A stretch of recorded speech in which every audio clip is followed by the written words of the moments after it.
Alors, comme ça, il y en a qui veulent apprendre à coudre. Si tu as envie de recevoir un patron offert, n'hésite pas, il y a le mail dans la barre d'infos.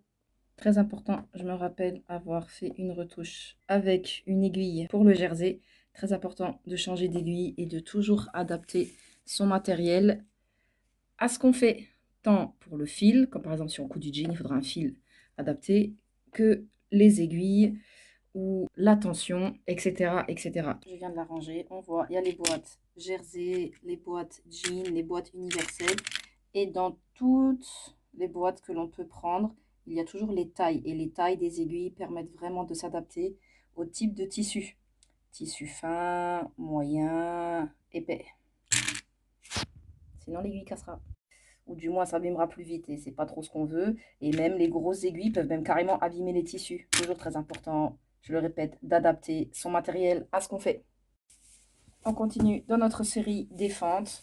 Et comme la dernière fois, nous avons vu une fente simple avec une technique de fente indéchirable, mais qui n'est pas réellement une fente indéchirable. Aujourd'hui, nous allons voir la fameuse fente indéchirable, qui en soi n'est pas vraiment compliquée, mais qui nécessite juste une compréhension de la technique pour pouvoir après l'adapter à d'autres manières de l'utiliser. Comme là, je l'ai adapté, on va dire, pour la fente simple. Mais une fois que vous avez compris la technique de la fente indéchirable, réellement compris cette technique, vous pouvez vraiment l'adapter pour des fentes au niveau de la cheville, de l'épaule, du poignet, de l'encolure. C'est très important parce qu'en fait, ça vous permettra vraiment de comprendre le principe de renforcement et du coup, comme je vous dis tout le temps, la compréhension réelle de la technique permet après une liberté dans nos choix techniques et dans nos choix esthétiques qui, pour moi, n'a pas de prix. Parce que c'est voilà, c'est la clé de la liberté. Donc, la pièce d'étude, bien évidemment, si vous le faites sur une pièce de patron, vous référez à votre patron, à la taille de votre fente. La technique sera la même que ce soit un tissu doublé ou non. On a notre fente, on la fend. Et là, on va chercher un biais.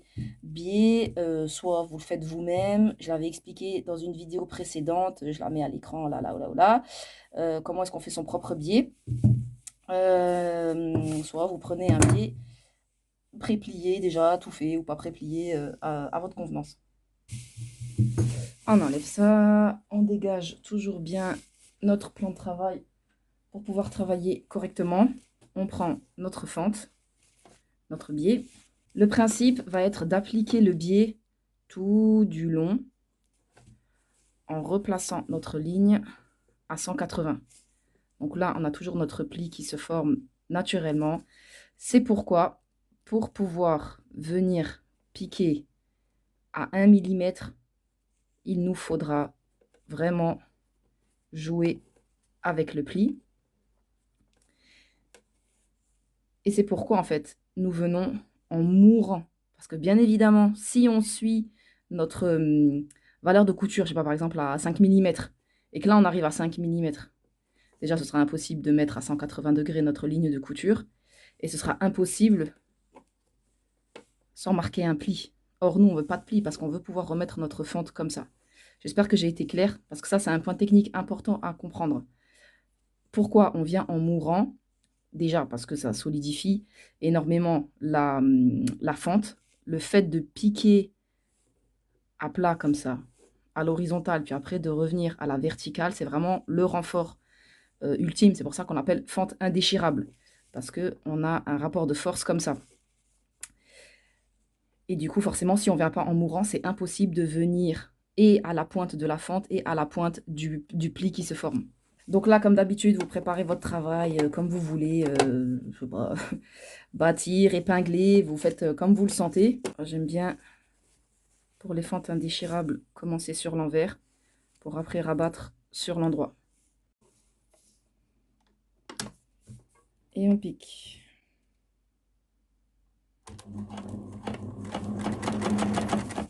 Donc là, étant donné que moi, j'ai un biais qui est prêt à plier. Je vais venir en mourant en termes de valeur de couture ici, petit à petit.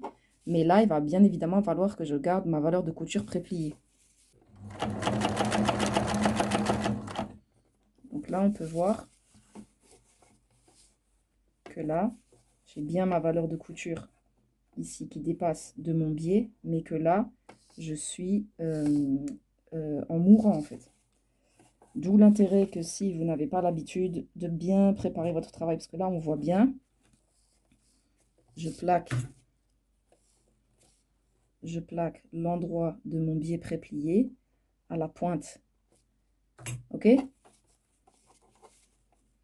C'est pour ça, moi, je vous le répéterai jamais assez. Pour moi, la meilleure manière de préparer son travail quand on débute, c'est bien évidemment le bâti.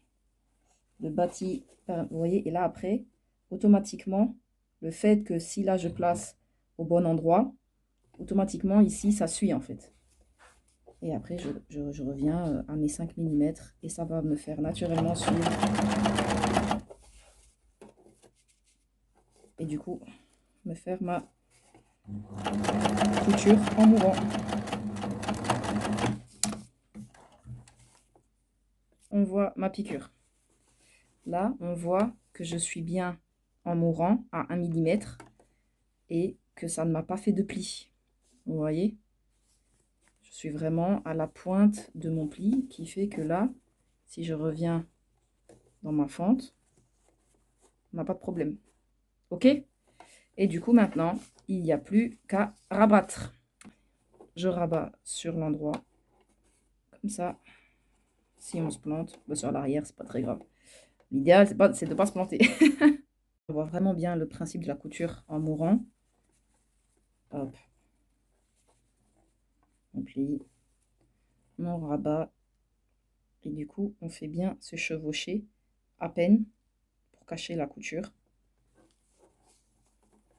Si vous voulez être dans la sécurité, ici, vous pouvez vraiment faire dépasser de 1 mm. Vous voyez, hop, juste un tout petit peu là, voilà. Et ça va vraiment permettre, voire même 2, si vous voulez vraiment la sécurité. Et là aussi, toujours pareil, vous pouvez le faire à la machine. Ou les personnes qui ont besoin, pour je ne sais quelle raison technique, de le faire à la main, vous pouvez le faire à la main, au point glissé. Sur mon profil Instagram, j'ai expliqué comment est-ce qu'on fait le point glissé. Si je ne me trompe pas, ou c'est dans une vidéo YouTube.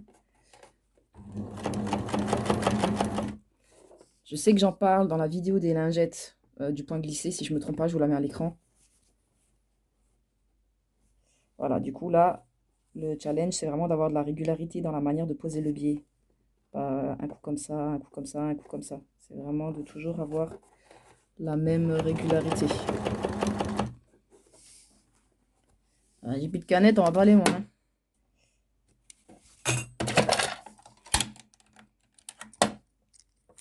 Bon, je vais pas refaire une canette. Je prends le reste de fil qui est déjà présent.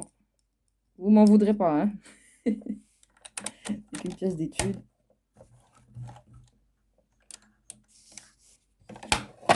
Et là, quand on est en pleine surpiqûre et qu'on ne veut pas faire un point arrière, voilà, comme c'est moi une pièce d'étude, je m'en fiche, mais je vous l'explique.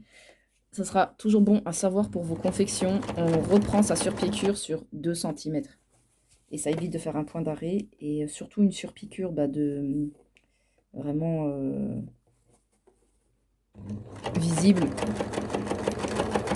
C'est toujours intéressant de savoir ça. Ça évite de faire un point d'arrêt horrible en plein milieu d'une surpiqûre qui peut être potentiellement décorative.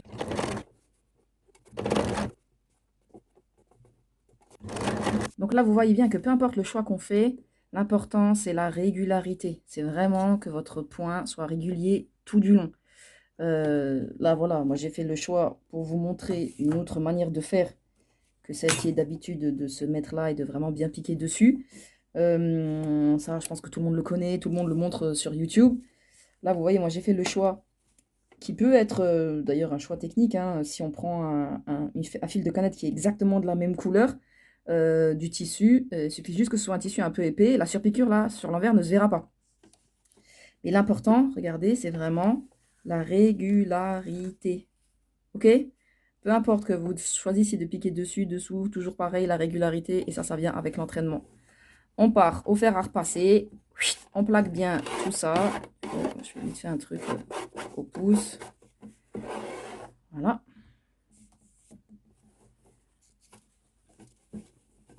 On replace notre fente. Et là, hop, on va mettre dessus, voilà, l'un sur l'autre, comme ça.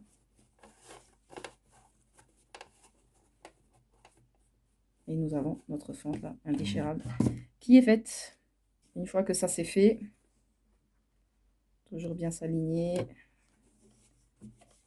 Et là, vous pouvez faire un petit renfort. C'est plutôt un placement. Ça permet vraiment de garder notre fente en place. Voilà, votre fente est terminée. Et voilà, on peut bien voir qu'il n'y a pas de plis. Nous avons notre ouverture, du coup comme ça, parce que nous l'avons plaqué de cette manière. Donc voilà, c'est tout pour moi pour aujourd'hui. Merci d'avoir regardé. N'hésitez pas à commenter, à laisser vos remarques pour les futures vidéos. Comme vous le savez, c'est un investissement tant matériel que au niveau du temps.